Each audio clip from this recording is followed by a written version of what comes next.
23 work session for Plum Council, and we're going to stand and recite the Pledge of Allegiance before we get started. I pledge allegiance to the flag of the United States of America and to the republic for which it stands, one nation, under God, indivisible, with liberty and justice for all.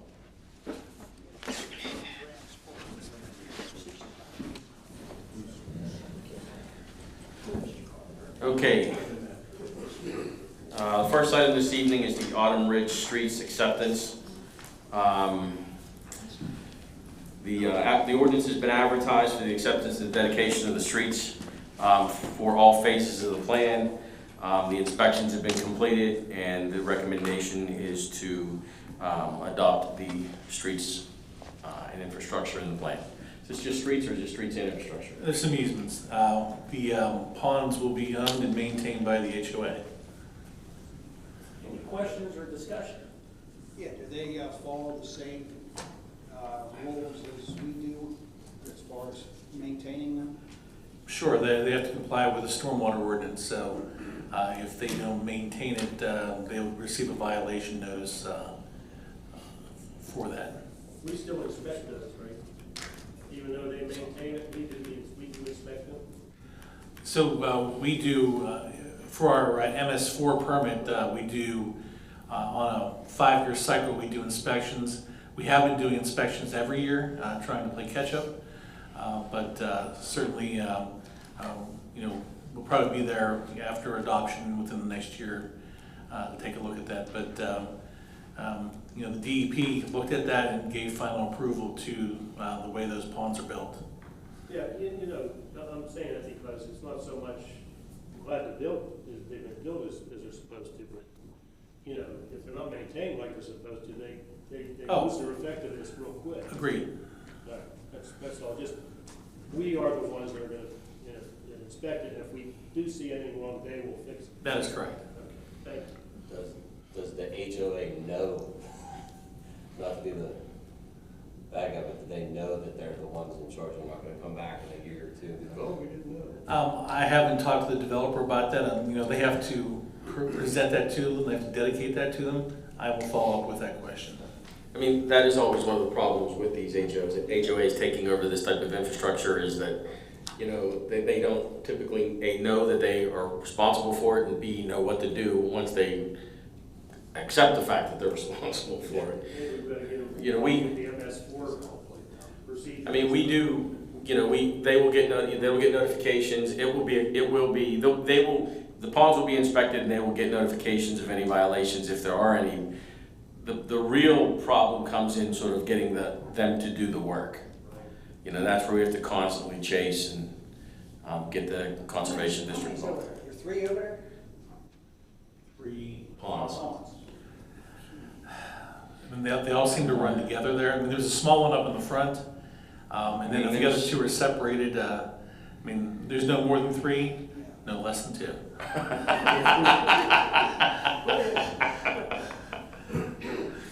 Okay. Any further discussion? All right, agenda item. Okay, item number 2 is the same thing for the Oakmont Heights Phase 1 acceptance. This is just Phase 1 of Oakmont Heights, and that's the part that's been highlighted in your agenda packets in yellow. So it's Olivia Drive coming from Coxcomb Hill up to the beginning of Phase 2. The thing to note here is that Phase 1 has a storm pond. That storm pond is still collecting sediment from the Phase 2. So if you look at the engineer's letter, they're recommending that we withhold X number of dollars until that storm pond is converted into a fully functioning storm pond. But once again, the HOA will be maintaining and owning those ponds. And I know that has not been dedicated and will not be dedicated, at least during this Phase 1. Like as I said, Phase 2 sediment is still draining down to that pond. I'm just going to throw an aside out here. That ticks me off every time I see that Oakmont Heights. Oakmont's a mile down the road. Their highest point is down there by the country club. Okay, any discussion? Okay, that'll be an agenda item. Okay, item number 3 is a resolution for the agricultural security area. So you guys remember a while ago that the borough was approached by the Conservation District about creating an agricultural security area. We went through this whole process. We had an agricultural security area board and committee. There's a lot of effort that went into it. At the time, we were led to believe that any applications that were submitted to be part of the ASA, anything that was submitted after the deadline was not to be considered. Now, more than a year later, we've got conflicting information, but we finally have an opinion from the state saying that we can just add the parcel that was submitted, even though it was late. It can be added to the ASA via resolution. So that's what staff is recommending at this time, to add the Morrow properties, again, that were originally proposed to be part of the ASA but were received late. Any discussion? I think it's a good resolution to the problem, everybody's happy. If the state tells us we can do it, then I guess it's okay. Yeah, we can't do it, there's Yeah. a lot. Better than having Okay. to go back. Yeah. Okay, that'll be agenda item. Okay. Items number 4 and 5 are respectively the Villas at Oakmont site plan and the Villas at Oakmont conditional use, which was the subject of the conditional use hearing that you just completed. There are 2 separate items, the site plan itself and the conditional use approval itself. One of the concerns that the staff did have was regarding the amount of testimony. We felt that if there were considerable amount of testimony that we would like to recommend tabling this until next month so we could complete the findings of facts, conclusions of law, but I don't know, Mr. Savassi, was there considerable amount of testimony? Or? There's no one here. No. Okay, There was so, one gentleman had a question and it really didn't pertain to any of the, yeah. Okay, any discussion? we good for next week? Yeah. We're good to put on the agenda? Yeah. Okay, agenda item. Okay, item number 6 is an executive session item. Item number 7 is a easement acceptance. So we have a stormwater facility, in quotations, up on College Avenue. We've been maintaining the facility for quite some time, but we've never actually had a formal easement in place to access the facility. The property owner of that property has agreed to provide us with an easement, and so that's what we would be asking council to accept, is that easement. Okay, any questions or discussion? I guess we gotta thank Mr. Burchek and the property owner, Mr. Ryan, for working together and making it work. Okay, agenda item. Item number 8 is a police officer cost of living adjustment. That item is in your agenda packets under personnel and management. We're doing these kind of once a month now.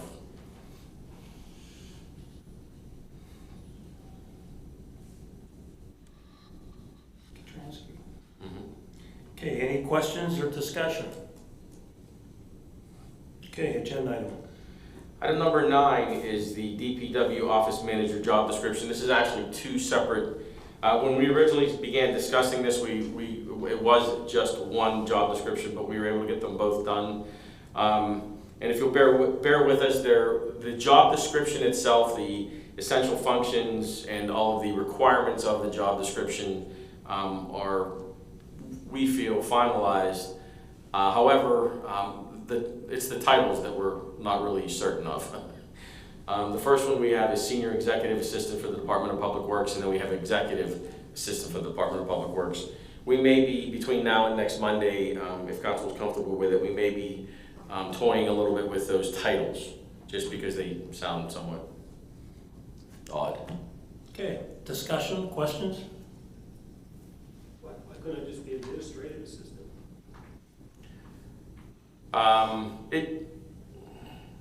It can, as I said, there were just, when Jim Driano was working on the job descriptions, he kind of put those titles in. We've been trying to, we really haven't had a chance since he finalized these things to sit down as a group again to talk about it, and we just need to do that between now and next Monday.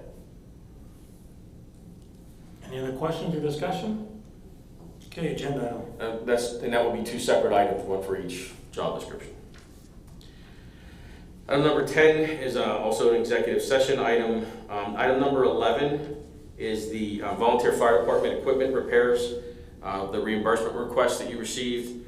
You'll recall that we've discussed this for quite some time now with the volunteer fire departments. Specifically, this is the request from 2 fire departments. Both of those requests are included in your agenda packet, along with the actual invoices for the work. I believe it was council's final resolution to this whole thing to pay 50% of those expenses.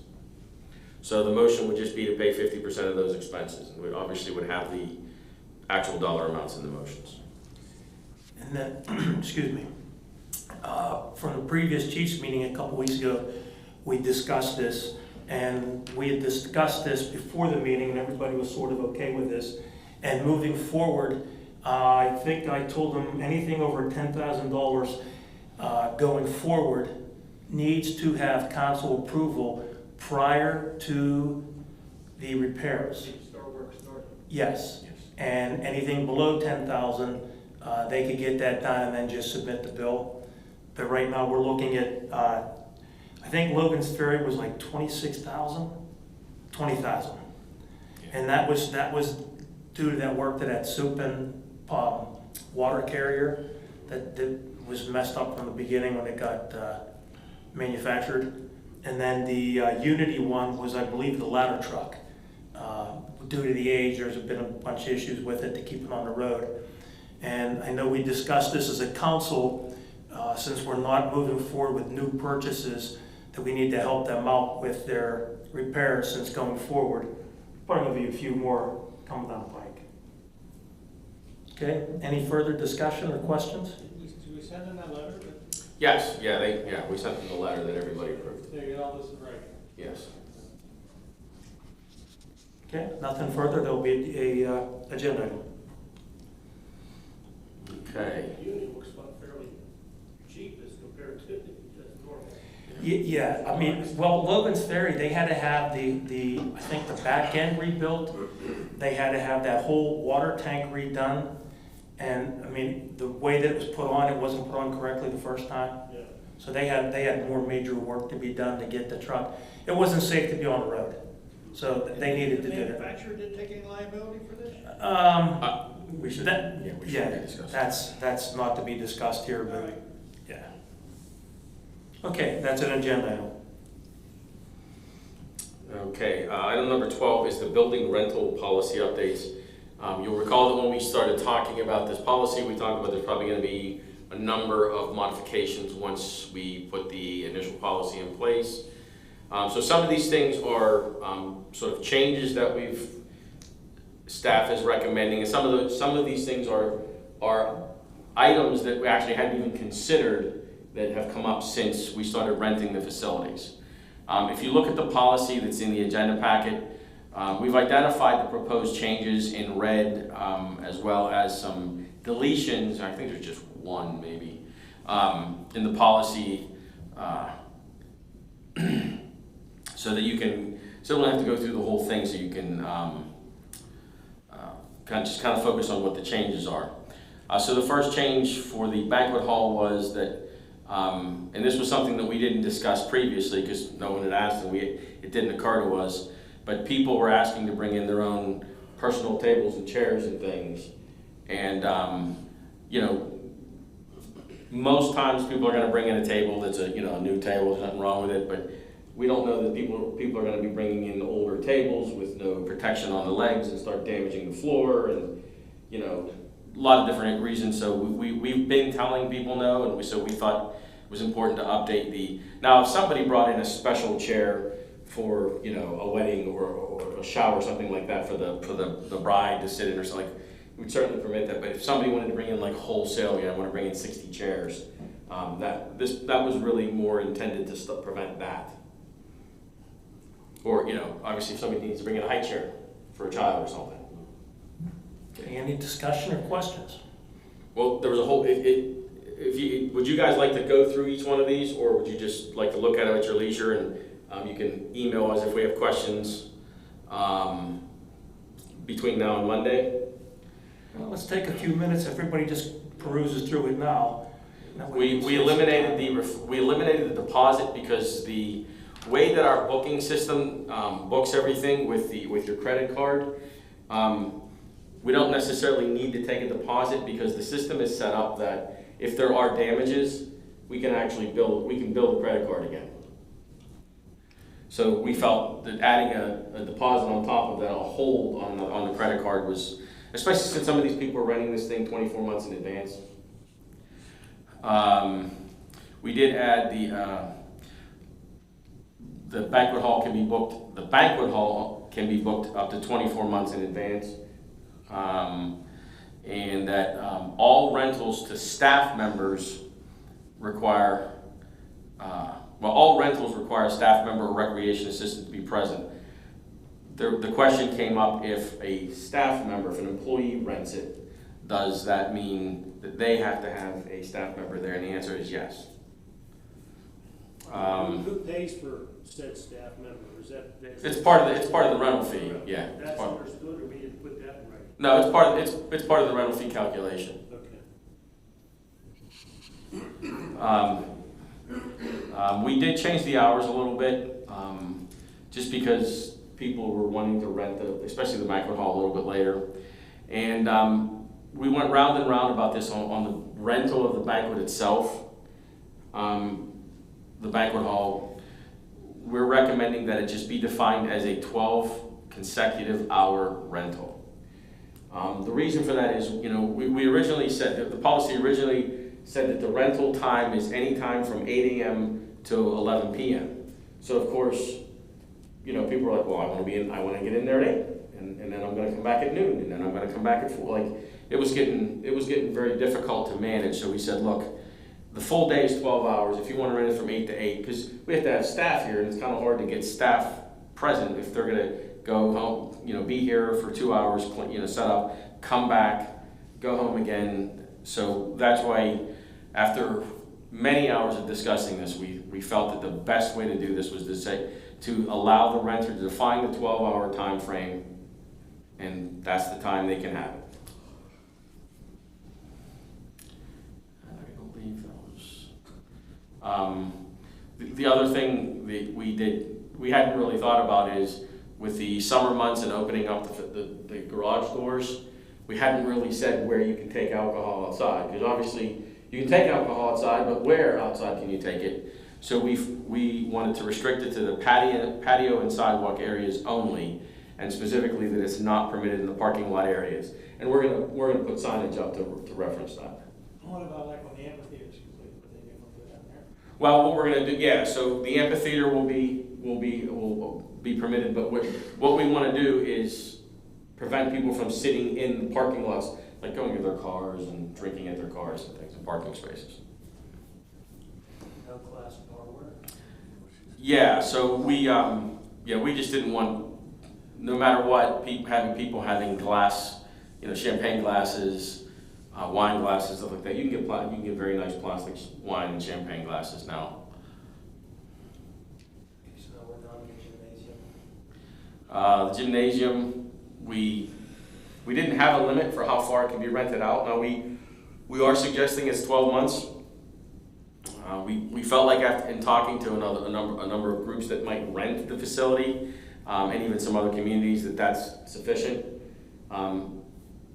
But with any of these policies, for example, if somebody came to us and said, hey, I want to rent the gym every Saturday for 36 months straight, that's something we can always bring to council and say, hey, council, are you willing to do this? Because you can always,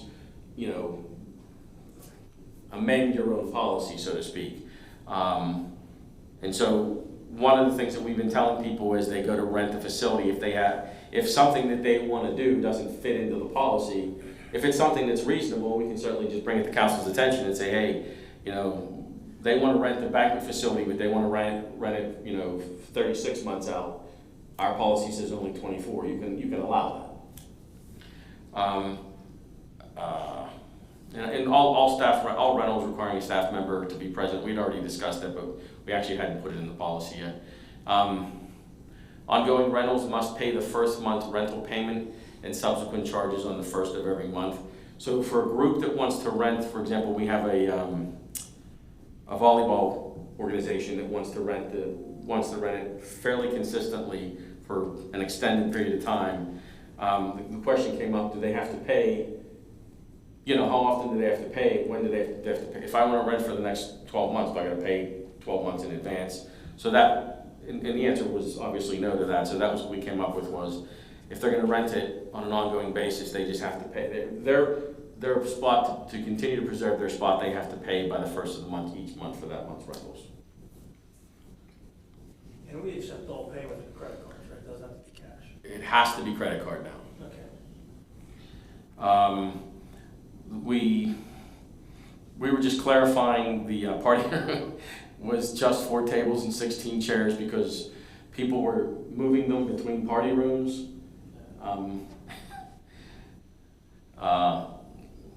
The event room the event rooms can be booked up to 24 months as well, and also require a staff member. Under the building rental policy, this is under the employee fitness center. Employee is defined as anyone who collects a paycheck from the borough. The employees and council can bring guests to utilize the fitness center. And the policy is for the fitness center and gymnasium use. And I believe that is the entirety of the changes that were proposed at this time. Any questions or discussion from anyone? Okay, that will be an an agenda item.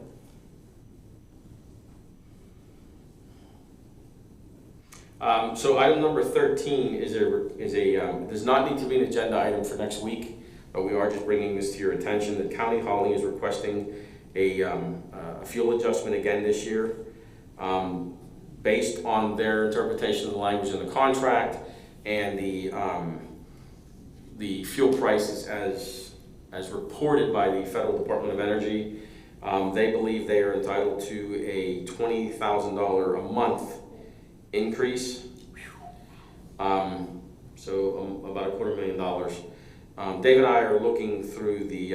It seems counterintuitive to me, and I'm not disputing anybody's numbers, but last year, if you recall, last year we had an increase of about half of this, Yes. and Prices have gone down. and prices have gone down since then. So, we need to look at their information that they've submitted to make sure, because it seems to me that this is double the increase that they were requesting last year.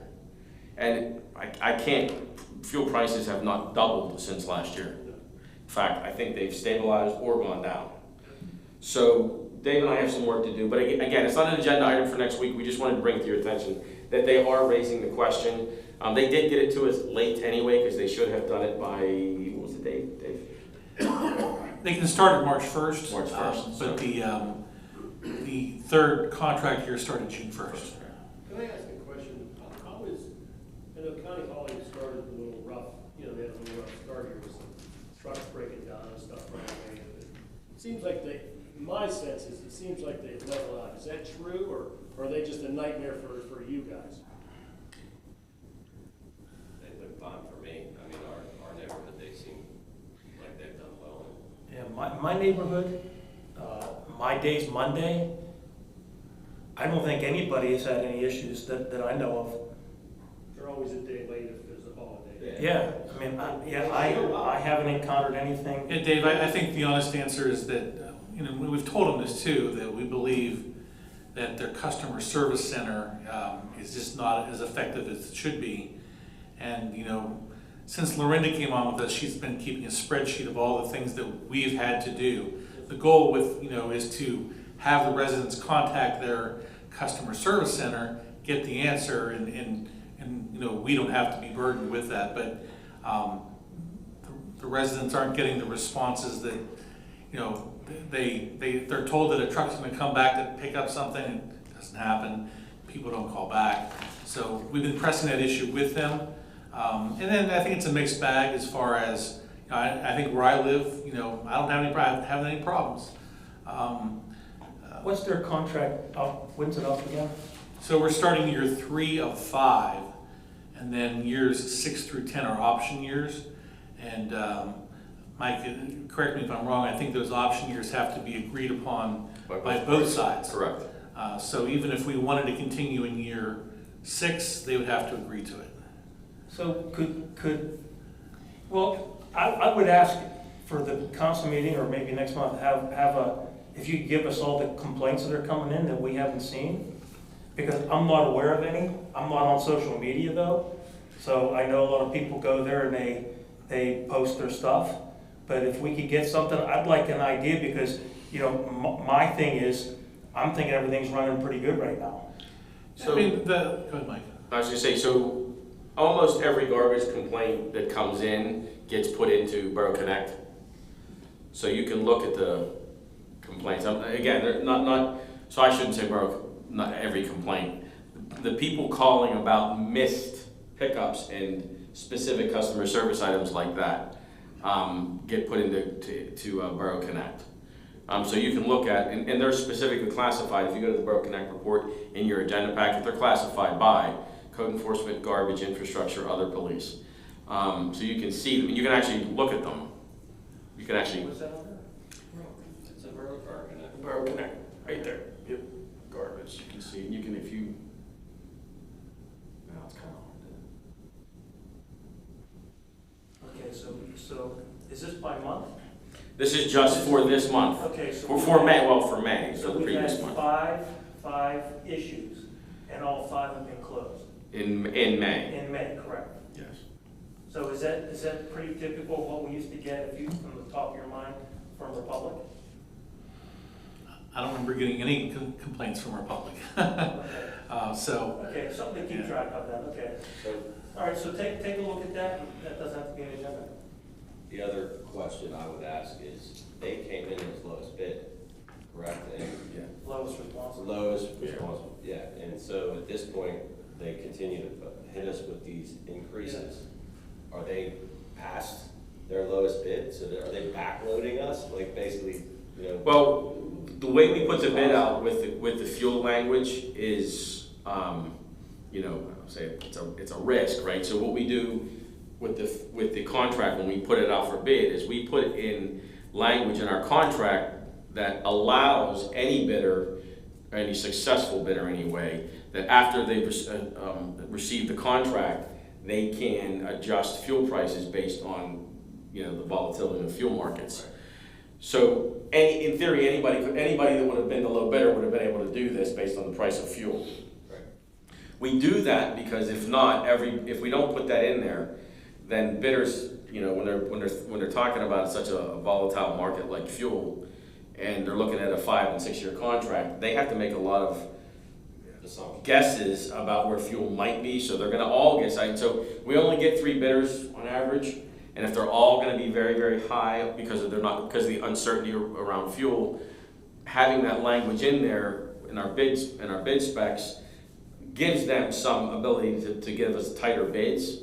So if it had been Waste Management or Republic, I assume we'd be having the same conversation, assuming that the information they're giving us is correct.